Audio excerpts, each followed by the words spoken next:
Hello लोइटा गुटन मॉर्गन वी गेट्स। आज के लेसन में हम सीखेंगे कुछ और वर्बन विद प्रीपोजिशंस यानी वर्ब्स विद प्रीपोजिशंस। वर्ब और प्रीपोजिशन का जो कॉन्सेप्ट है हमने पिछले लेसन में बताया था, ठीक है। उसी को आगे बढ़ाते हुए हम कुछ और करेंगे। ये बेसिकली वैसा ही होता है जैसे इंग्लिश में बोलते हैं I am waiting for you, ठीक है। ही डाइड ऑफ कॉलेरा, ठीक है। So die of we can't change that.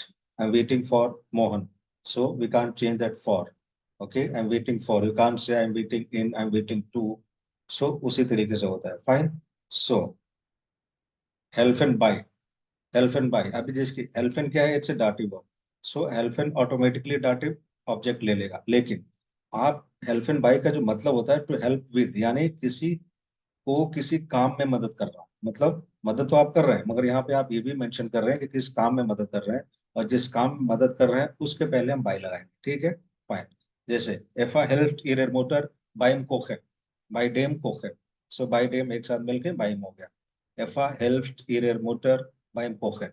Fine. मतलब एफा अपनी मम्मी की मदद किस काम में कर रही है, कुकिंग में। कोखेन कैपिटल में आया, so that is called substantive ईयर, मतलब this is a noun here, the process of cooking.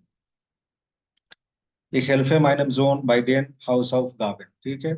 मैं बच्चे की मदद कर रहा हूँ, बेटे की मदद कर रहा हूँ, किस काम में मदद कर रहे हैं उसके पहले हम लगाएंगे प्रीपोजिशन, ठीक है। और जैसा कि हमको पता है प्रीपोजिशन क्या होता है, हमेशा नाउन या प्रोनाउन के पहले आता है। So that thing has to be a noun या pronoun. So ich helfe meinem Sohn मतलब I am helping my son with the homework, fine. Sie helped ihrer Schwester beim Haushalt. What is Haushalt? The household work. So sie helped ihrer Schwester beim Household. मतलब वो अपने बहन की मदद कर रही है किसमें, घरेलू कामकाज में। einladen zu, einladen is to invite, ठीक है। मगर हम किसी को इनवाइट करते हैं तो किस अवसर पे, किस ओकेजन पे इनवाइट करते हैं, उस ओकेजन से पहले हमको लगाना है, राइट। फाइन। जैसे ich lade dich zu meinem Geburtstag ein, because it's separable, so ein is going in the end. Ich lade dich मतलब आई एम इनवाइटिंग यू, कब, किस अवसर पे, zu meinem Geburtstag, and because it's zu, so it takes dative, and that's the reason mine is meinem, right. Sie hat mich nicht zur Party eingeladen. Sie hat mich nicht zur Party eingeladen. मतलब she didn't invite me to the party. जैसे invite to the party बोलते हैं, same way einladen zu. Next, sich bewerben um. It's reflexive. जैसा मैंने पहले lesson में बताया है कि वर्ब प्लस प्रीपोजिशन का जो कॉन्सेप्ट है उसके साथ रिफ्लेक्सिव भी आ सकता है, सेपरेबल भी आ सकता है, दैट्स नॉट अ प्रॉब्लम। सो जिख बेवेरबेन उम, और यहाँ पे जो जिख वाला पोर्शन है वो क्या है, आकुजाटिव भी हो सकता है, डाटिव भी हो सकता है। सो हियर इट इज आकुजाटिव, फाइन। सो यहाँ पे इसको मेंशन कर देते हैं। सो जिख बेवेरबेन उम मतलब होता है simple, to apply for, to contest for, ठीक है। सो ich möchte mich um die neue Stelle bewerben मतलब I would like to apply for the new post. See, literally you can translate, ठीक है। Ich möchte mich um die Stelle bewerben. möchte क्या है, modal verb आ गया तो last में चला गया मेन वर्ब, फाइन। सो कभी भी किसी चीज के लिए अप्लाई करना हो, so use this verb sich bewerben um. Hast du dich schon um die Stelle beworben?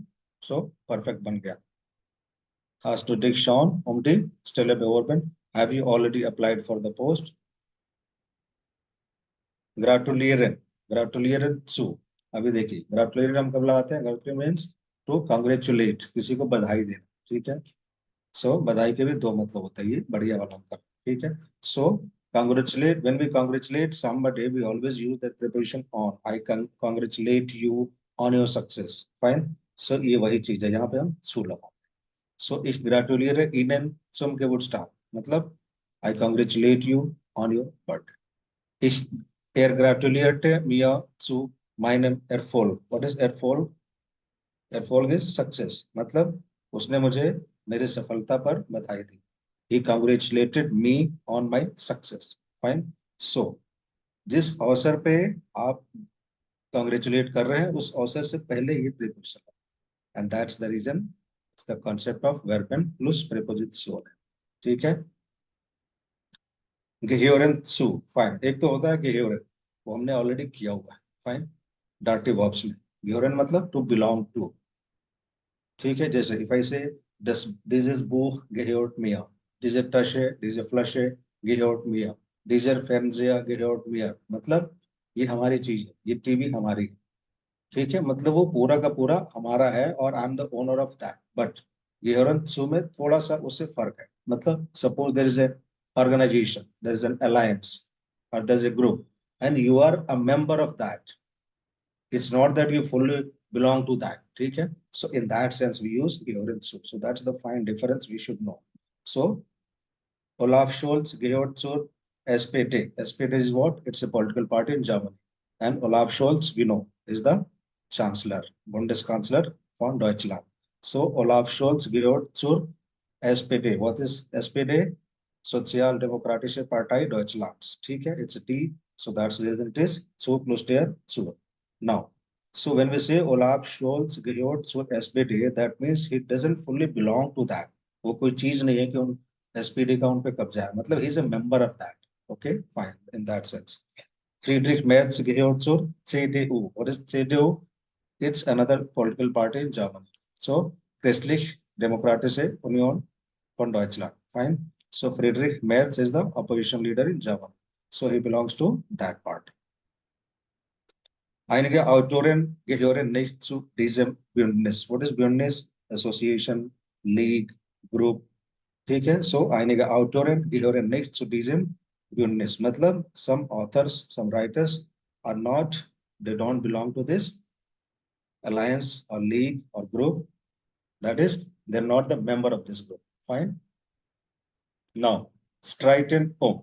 ठीक है, so it's like Streiten um means to quarrel over. Okay, to quarrel over, to argue about, किसी चीज पे झगड़ा कर, इतना समझ। ठीक है, so the Parteien streiten um einer Mieterhöhung। ठीक है, Mieterhöhung means यहाँ पे दो वर्ड है, एक तो मीट है, दूसरा so what is meter? Meter is rent, Erhöhung is increase, बढ़ोतरी। So the Parteien means the parties, die Parteien streiten um, किस बात पे झगड़ा कर रहे हैं उसके पहले हम लगाएंगे, राइट। सो झगड़ा किस बात पे कर रहे हैं? um einer Mieterhöhung means on a rent increase. Die Katze und der Hund streiten das Fressen. जैसे हम खाना खाते हैं उसको क्या बोलते हैं? एसेन। सो जो जानवर खाना खाते हैं उसको बोलते हैं फ्रेशन, और उनके लिए जो वर्ब भी लगाते हैं हम फ्रेशन लगाते हैं, उनके लिए एसेन नहीं लगाते। ठीक है, सो die Katze und der Hund streiten das Fressen। उनका जो खाना है, ठीक है, उस पे वो लड़ाई कर रहे हैं। Die Kinder streiten das neue Spielzeug. The children are quarreling over the new toy. Spielzeug is toy. Fine. मतलब बच्चे नए खिलौने के लिए झगड़ा कर रहे हैं, लड़ाई कर रहे हैं। Sich entschuldigen bei। ठीक है, Sich entschuldigen bei, so by आएगा, dative आएगा, और उसके बाद एक फ्योर भी आएगा, सो दैट इज accusative आएगा। इसको समझते हैं, जैसे to apologize to somebody for something। अगर आप किसी से माफी मांगते हैं तो किसी न किसी कारण से मांगते हैं, कुछ न कुछ उसका आधार होता है। ठीक है, सो जो उसका ग्राउंड रहेगा वो रहेगा fewer, and that will be accusative. ठीक है, जिससे माफी मांगेंगे उसके पहले लगेगा बाय, अब वो रहेगा डाटिव। ठीक है, again it's reflexive, so don't forget this. sich entschuldigen by dative für accusative means, for example, ich entschuldige mich, सीधे सीधे नहीं बोल देना ich entschuldige by dear, ich entschuldige mich by dear, मतलब I apologize to you। इसलिए बाबा für meine Unhöflichkeit। Unhöflichkeit is what? अब यहाँ पे देखिए, word formation is very interesting in German language, will do it someday. So unhöflich and kite, ये तीन शब्द है। सो बेसिकली höflich मीन्स क्या होता है? पोलाइट, शिष्ट। ठीक है, अब उसमें काइट लगा दिया तो क्या हो गया? पोलाइटनेस। ठीक है, ऊन लगा दिए तो क्या हो गया? उसका उल्टा, नेगेटिव। मतलब आप समझ रहे हैं। ठीक है, सो एक entschuldige mich bei der bei dir für meine Unhöflichkeit। ठीक है, राइट। सो er entschuldigt sich bei der Lehrerin für Unpünktlichkeit। Same चीज यहाँ पे, pünktlich is what? Punctual, Pünktlichkeit punctuality, Unpünktlichkeit उसका अपोजिट। सो er entschuldigt sich, er है तो reflexive में sich आएगा, and again this is reflexive वाला जो पोर्शन है that is accusative। er entschuldigt sich bei der Lehrerin. So he is apologizing to the teacher. किस लिए? For the unpunctuality, right? So with this, we did some more Verben plus Prepositionen. Thank you so much for your time and patience. जिन लोगों ने पिछला video नहीं देखा उसको जाकर जरूर देखें. See you in the next session. Auf Wiedersehen.